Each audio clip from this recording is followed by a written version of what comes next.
Мы делаем такой, знаете, международный дом боксерский.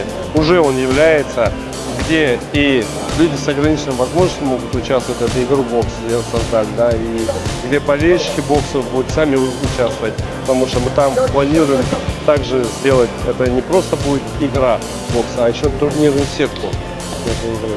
Вот. И также, конечно, мы понятно, мерч запустили по всему миру, который будет идти.